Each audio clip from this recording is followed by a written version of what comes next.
নমস্কার, আমি মিলন স্যার পাল একাডেমি সেন্টারে তোমাদের সকলকে জানাই স্বাগত। আজকে তোমাদের সাথে আমি আলোচনা করব আরআরবি এনটিপিসি 2025-এর তোমাদের 10 আগস্টের ফার্স্ট শিফট এবং সেকেন্ড শিফটের যে কোশ্চেনগুলি আমি কানেক্ট করতে পেরেছি তার প্রত্যেকটি প্রশ্ন নিয়ে আজকের এই ক্লাসটিতে আমি সম্পূর্ণ বিস্তারিত আলোচনা করব। তাহলে চলো আর সময় নষ্ট করব না, আমরা সরাসরি চলে আসি প্রথম কোশ্চেনটি দেখো কি বলেছে। বলেছে কুমার সম্ভব গ্রন্থটির রচয়িতা কে? কুমার সম্ভব গ্রন্থটির রচয়িতা কি? সঠিক অ্যান্সার তোমাদের কালিদাস। কালিদাস হলেন কুমার সম্ভব গ্রন্থটির রচনা করেছেন। ওকে, তারপরে কোশ্চেন দেখো কি বলেছে। মাইক্রোসফটের সিইও কে? মাইক্রোসফটের সিইও কে? সঠিক অ্যান্সার সত্য নাদেলা। সত্য নাদেলা হলো এই মাইক্রোসফটের সিইও। ওকে, তারপরে কোশ্চেন দেখো কি বলেছে। তুগলক বংশের প্রতিষ্ঠাতা কে? তুগলক বংশের প্রতিষ্ঠাতা হলেন গিয়াস উদ্দিন তুগলক। গিয়াস উদ্দিন তুগলক হচ্ছে তুগলক বংশের প্রতিষ্ঠাতা। ক্লিয়ার? তারপরে কোশ্চেন কি, টোডরমল কে ছিলেন? টোডরমল কে ছিলেন? দেখো টোডরমল কে ছিলেন?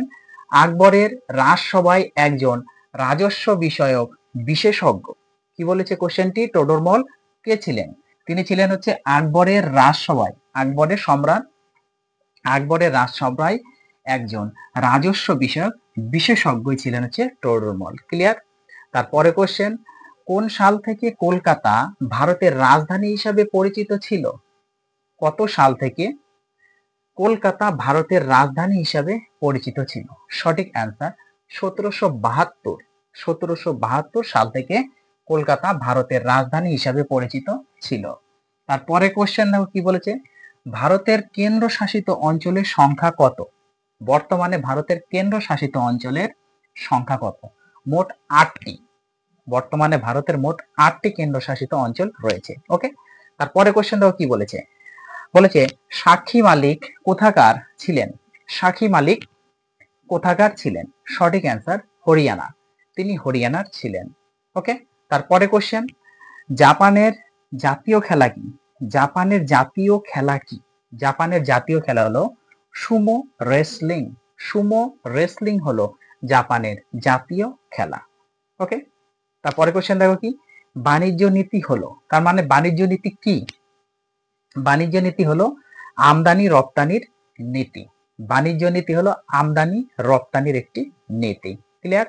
তারপরে কোশ্চেন, পশ্চিমবঙ্গে অবস্থিত চিত্তরঞ্জন শহরে গড়ে উঠেছে, পশ্চিমবঙ্গে অবস্থিত চিত্তরঞ্জন শহরে গড়ে উঠেছে, পশ্চিমবঙ্গে অবস্থিত চিত্তরঞ্জন, তাই তো? পশ্চিমবঙ্গে অবস্থিত চিত্তরঞ্জনে কি গড়ে উঠেছে অ্যাকচুয়ালি? সেটা হচ্ছে লোকোমোটিভ কারখানা। লোকোমোটিভ কারখানা গড়ে উঠেছে চিত্তরঞ্জনে। ওকে, যেটা পশ্চিমবাংলায় অবস্থিত। তারপরে কোশ্চেন, ভারতের রাঢ় অঞ্চল কোন শহরের নাম? খুবই ইম্পর্টেন্ট কোশ্চেনটি।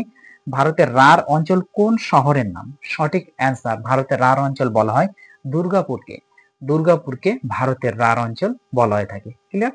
তারপরে কোশ্চেন দেখো কি বলেছে। পরে কোশ্চেন একটু আমরা চোখ রাখি। দেখো পরে কোশ্চেনে বলেছে ভারতীয় রেলওয়ের ডিজেল ইঞ্জিন নির্মাণ কেন্দ্র, ডিজেল লোকোমোটিভ ওয়ার্কস কোথায় অবস্থিত? দেখো কোশ্চেনটি খুবই ইম্পর্টেন্ট কোশ্চেন, আমি আরেকবার রিপিট করছি। কি বলছে? ভারতীয় রেলওয়ের ডিজেল ইঞ্জিন নির্মাণ কেন্দ্র, ডিজেল লোকোমোটিভ ওয়ার্কস কোথায় অবস্থিত? সঠিক অ্যান্সার বারাণসী। বারাণসীতে অবস্থিত। তারপরে কোশ্চেন দেখো কি বলেছে, তাপবিদ্যুৎ প্রকল্পের জন্য নিম্নলিখিত কোন স্থানটি প্রসিদ্ধ? দেখো 4টে অপশন দেওয়া আছে। প্রথম option, option number 1 Talcher, option number 2 পোলাম Polavaram, option number 3 Manipal, option number 4 Hirakud. তাহলে এই প্রশ্নের সঠিক অ্যান্সার কি হয়ে যাবে? কোশ্চেনটি বলেছে তাপবিদ্যুৎ প্রকল্পের জন্য নিম্নলিখিত কোন স্থানটি প্রসিদ্ধ? সঠিক অ্যান্সার অপশন নাম্বার 1 তালচের। ওকে, তাহলে তাপবিদ্যুৎ প্রকল্পের জন্য তালচের স্থানটি প্রসিদ্ধ। ক্লিয়ার? তারপরে কোশ্চেনটি দেখো কি, দামোদর উপত্যকা অঞ্চলে পুরাতন কয়লা খনি কোনটি? দামোদর উপত্যকা অঞ্চলে পুরাতন কয়লা খনি কোনটি? সঠিক অ্যান্সার রানীগঞ্জ। রানীগঞ্জ হলো পুরাতন কয়লা খনি, যেটা হচ্ছে দামোদর উপত্যকা অঞ্চলের মধ্যে। ওকে, তারপরে কোশ্চেন দেখো, ভারতবর্ষের যে রাজ্যে কয়লা উৎপাদনের পরিমাণ সবচেয়ে বেশি সেটি কি? এই কোশ্চেনটা ইম্পর্টেন্ট। ভারতবর্ষের যে রাজ্যে কয়লা উৎপাদনের পরিমাণ সবচেয়ে বেশি সেটি কি, বা সেটা কোন রাজ্য, কোন রাজ্যে সবচেয়ে বেশি পরিমাণে কয়লা উৎপন্ন হয়? সঠিক অ্যান্সার তোমাদের ঝাড়খণ্ড। ঝাড়খণ্ড রাজ্যে সবচেয়ে বেশি পরিমাণে কয়লা উৎপন্ন হয়ে থাকে ভারতবর্ষের মধ্যে। ক্লিয়ার? তারপরে কোশ্চেন, ভারতের বৃহত্তম লৌহ ও ইস্পাত কারখানা কোনটি? ভারতের সব থেকে বড় লৌহ এবং ইস্পাত কারখানা কোনটি? সঠিক অ্যান্সার জামশেদপুর। জামশেদপুর হলো ভারতের সবচেয়ে বড় লৌহ ও ইস্পাত কারখানা। ক্লিয়ার? তারপরে কোশ্চেন দেখো কি বলেছে, ভারতের খনিজ ভান্ডার কোন অঞ্চলকে বলা হয়? ভারতের খনিজ ভান্ডার কোন অঞ্চলকে বলা হয়? সঠিক অ্যান্সার ছোটনাগপুর মালভূমিকে। ছোটনাগপুর মালভূমিকে ভারতের খনিজ ভান্ডার বা খনিজ ভান্ডারের অঞ্চল বলা হয়ে থাকে। তারপরে কোশ্চেন, ভারতের প্রথম পাটকলটি কোথায় স্থাপিত হয়েছিল? ভারতের প্রথম যে পাটকল, সেই পাটকলটি কোথায় স্থাপিত হয়েছিল? সঠিক অ্যান্সার তোমাদের পশ্চিমবঙ্গের রিষড়ায়। পশ্চিমবঙ্গের বা পশ্চিম বাংলার রিষড়াতে অবস্থিত হয়েছিল, ভারতবর্ষের পশ্চিমবঙ্গের রিষড়ায়। ওকে, প্রথম পাটকল স্থাপিত হয়েছিল। তারপরে কোশ্চেন, রেলওয়ে কোচ ফ্যাক্টরি কোথায় অবস্থিত? রেলওয়ের যে কোচ, এই কোচগুলা যে তৈরি হয়, সেই কোচ তৈরির ফ্যাক্টরি কোথায় অবস্থিত? সঠিক অ্যান্সার হচ্ছে পেরাম্বুর। পেরাম্বুরে কি হচ্ছে এই রেলের কোচ ফ্যাক্টরি অবস্থিত। তারপরে কোশ্চেন দেখো কি বলেছে, বলেছে বিশ্বের সবচেয়ে বেশি যে মৌলটি আছে সেটি কি? বিশ্বে সবচেয়ে বেশি কোন মৌলটি আছে সেটি কি? সেটি হচ্ছে হাইড্রোজেন। ওকে, হাইড্রোজেন সবচেয়ে বেশি পরিমাণে রয়েছে। ক্লিয়ার? তাহলে বিশ্বের সবচেয়ে বেশি পরিমাণে যে মৌলটি আছে সেটি হচ্ছে হাইড্রোজেন। ওকে, তারপরে কোশ্চেন দেখো, পরে কোশ্চেন কি বলেছে, আমরা পরে কোশ্চেনে একটু চোখ রাখি। দেখো পরে কোশ্চেনে বলেছে যে লিগনাইট প্রচুর পরিমাণে পাওয়া যায়। লিগনাইট প্রচুর পরিমাণে পাওয়া যায় কোথায়? ওকে, সঠিক অ্যান্সার হচ্ছে তোমাদের তামিলনাড়ু রাজ্যে। তামিলনাড়ু রাজ্যে লিগনাইট সবচেয়ে বেশি পরিমাণে বা প্রচুর পরিমাণে পাওয়া যায়।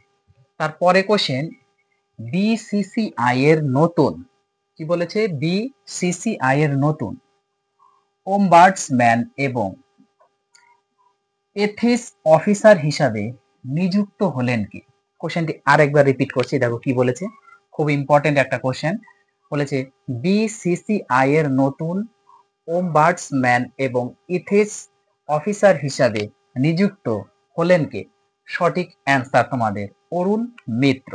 অরুণ মিত্র হচ্ছে কারেক্ট অ্যান্সার। ওকে, তারপরে কোশ্চেন দেখো কি বলেছে, স্বাধীন ভারতের প্রথম প্রতিরক্ষা মন্ত্রী কে ছিলেন? স্বাধীন ভারতের প্রথম প্রতিরক্ষা মন্ত্রী কে ছিলেন? সঠিক অ্যান্সার হচ্ছে বলদেব সিং। বলদেব সিং ছিল স্বাধীন ভারতের প্রথম প্রতিরক্ষা মন্ত্রী। ওকে, তারপরে কোশ্চেন দেখো, ভারতীয় জাতীয় কংগ্রেসের প্রথম জেনারেল সেক্রেটারি কে ছিলেন? কি বলেছে কোশ্চেনটি, ভারতীয় জাতীয় কংগ্রেসের প্রথম জেনারেল সেক্রেটারি কে ছিলেন? সঠিক অ্যান্সার দাদাভাই নৌরোজি। দাদাভাই নৌরোজি ছিলেন ভারতীয় জাতীয় কংগ্রেসের প্রথম জেনারেল সেক্রেটারি। ক্লিয়ার? তারপরে কোশ্চেন দেখো, সুভাষচন্দ্র বসুকে দেশ নায়ক হিসাবে চিহ্নিত করেছিলেন কি? সুভাষচন্দ্র বসুকে দেশ নায়ক হিসাবে চিহ্নিত করেছিলেন কে? সঠিক অ্যান্সার কবিগুরু রবীন্দ্রনাথ ঠাকুর। রবীন্দ্রনাথ ঠাকুর সুভাষচন্দ্র বসুকে দেশ নায়ক হিসাবে চিহ্নিত করেছিলেন। ওকে, তারপরে কোশ্চেন দেখো কি বলেছে, দক্ষিণ আমেরিকার সর্ববৃহৎ হ্রদ কোনটি? দক্ষিণ আমেরিকার সর্ববৃহৎ হ্রদ কোনটি? সঠিক অ্যান্সার হচ্ছে টিটিকাকা হ্রদ। টিটিকাকা। টিটিকাকা হ্রদ হলো দক্ষিণ আমেরিকার সর্ববৃহৎ বা সব থেকে বড় হ্রদ। তারপরে কোশ্চেন দেখো, কোনটি তড়িৎ পরিবহন করে? বলেছে কোনটি তড়িৎ পরিবহন করে? Option number 1 nitrogen, option number 2 chlorine, option number 3 gas carbon, option number 4 oxygen. তাহলে এই চারটি অপশনের মধ্যে সঠিক অ্যান্সার কি হয়ে যাবে? কোশ্চেনটি দেখো কি বলেছে, কোনটি তড়িৎ পরিবহন করে? নাইট্রোজেন, ক্লোরিন, গ্যাস কার্বন না অক্সিজেন? এই চারটির মধ্যে সঠিক অ্যান্সার হয়ে যাবে অপশন নাম্বার 3, গ্যাস কার্বন। ওকে, গ্যাস কার্বন তড়িৎ পরিবহন করে থাকে। ওকে, তারপরে কোশ্চেন দেখো, পাথুরে চুন বা পোড়া চুনের রাসায়নিক সূত্র কি বা নাম কি? পাথুরে চুন বা পোড়া চুনের রাসায়নিক সূত্র বা নাম কি? সঠিক অ্যান্সার হচ্ছে পোড়া চুন বা পাথুরে চুন, যেটা হচ্ছে CaO, calcium oxide. Calcium oxide হচ্ছে পাথুরে চুন বা পোড়া চুনের রাসায়নিক সংকেত। ক্লিয়ার? তারপরে কোশ্চেন দেখো কি বলেছে। তারপরে কোশ্চেনে একটু চোখ রাখো। বলেছে যে আমেরিকায় গদর পার্টি কে প্রতিষ্ঠা করেন?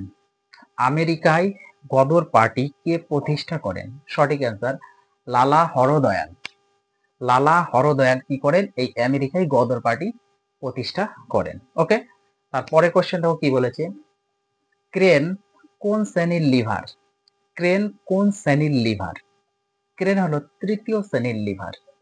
তোমরা লিভারের অধ্যায়টা একটু ভালোভাবে টাচ করে যাবে, কারণ লিভার থেকে কোশ্চেন হচ্ছে। ওকে, তাহলে ক্রেন কোন শ্রেণীর লিভার? ক্রেন হলো তৃতীয় শ্রেণীর লিভার। তারপরের কোশ্চেন, ব্রতচারী আন্দোলন কে গড়ে তুলেছিলেন? ব্রতচারী আন্দোলন কে গড়ে তুলেছিলেন? সঠিক অ্যান্সার গুরু সদয় দত্ত। গুরু সদয় দত্ত ব্রতচারী আন্দোলন গড়ে তুলেছিলেন। ক্লিয়ার? আজকের তোমাদের লাস্ট প্রশ্ন দেখো কি বলেছে, জীবের শ্রেণী বিন্যাসের প্রাথমিক একক কি? জীবের শ্রেণী বিন্যাসের প্রাথমিক একক কি? সঠিক অ্যান্সার হচ্ছে প্রজাতি। প্রজাতি হলো জীবের শ্রেণী বিন্যাসের প্রাথমিক একক। তোমাদের যে চারটে অপশন ছিল, সেই চারটে অপশনের মধ্যে একদম কারেক্ট অ্যান্সার হচ্ছে তোমাদের প্রজাতি। ক্লিয়ার?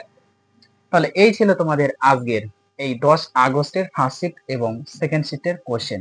আমার হাতে যতগুলো এসেছে আমি পেয়েছি, তার প্রত্যেকটি কোশ্চেন নিয়ে আলোচনা করলাম। তোমরা এই কোশ্চেনগুলো একটু রিভাইজ দিয়ে অবশ্যই যাবে। তাহলে আমি আজকের মতো এখানে শেষ করছি। আবার দেখা হবে তোমাদের সাথে পরবর্তী পার্ট।